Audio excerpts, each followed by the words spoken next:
Okay, if the title of this video wasn't obvious enough, I'm gonna be listing my 3 favorite TV shows from the 2021 in an effort to celebrate them, but also to get more of you motherfuckers to watch them. So yeah, let's go. At number 3, or numero 3, we have CastleVanina.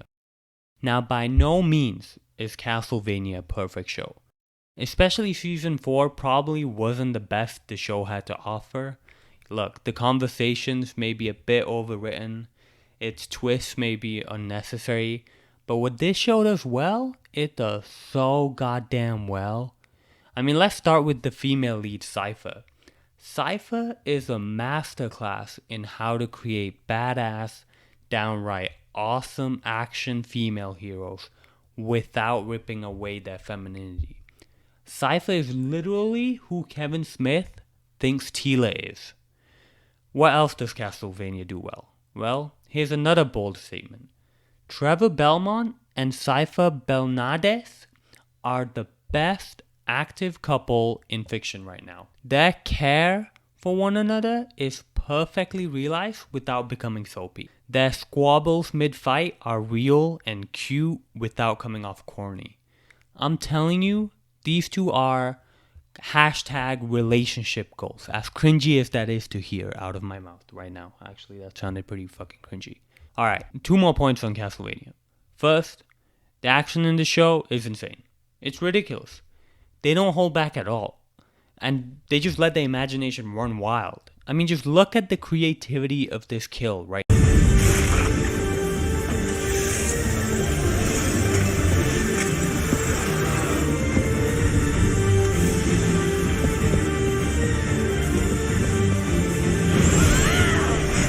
Now my last point.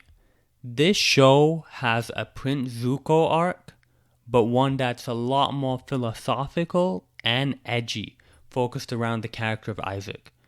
Something I hope to make a separate video on later, but I'm telling you, if you like Prince Zuko, or those storylines like the redemption or the self-actualization, this show does it almost better than anyone else.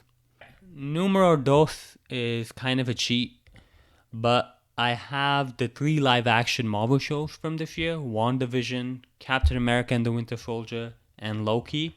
All 3 of these shows have tried something ambitious for superhero stories.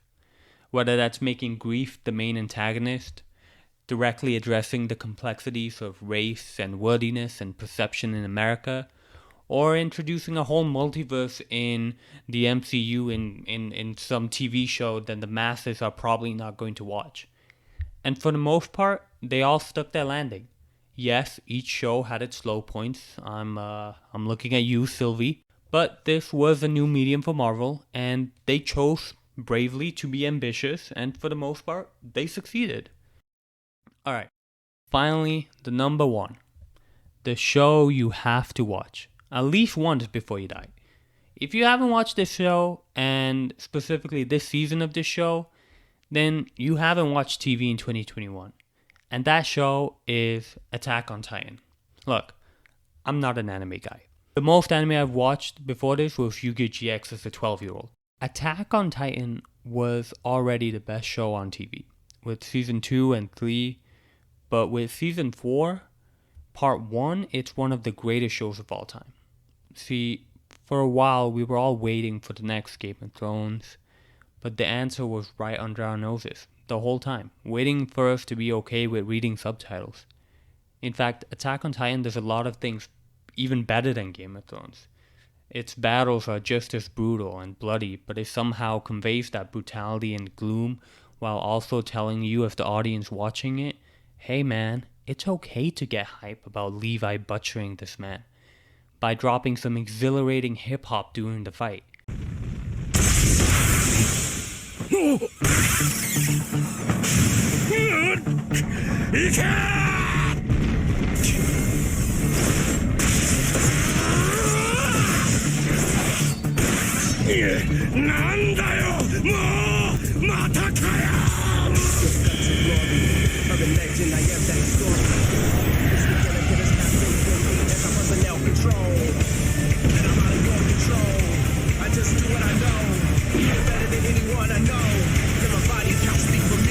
Additionally, Game of Thrones gave us some of the most hated antagonists, like Ramsay and Joffrey, but for the most part, they were all two-dimensional villains.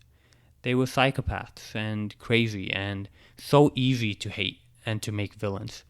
Attack on Titan, however, gives us these villains that we absolutely hate, but at the same time, we always sympathize with them. We feel two strong, contrasting emotions, sympathy and hate, towards characters like Zeke and Reiner.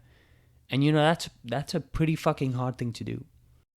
Look, at the end of the day, it doesn't get much better than Attack on Titan.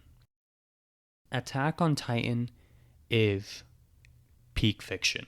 これがパラディ島の悪魔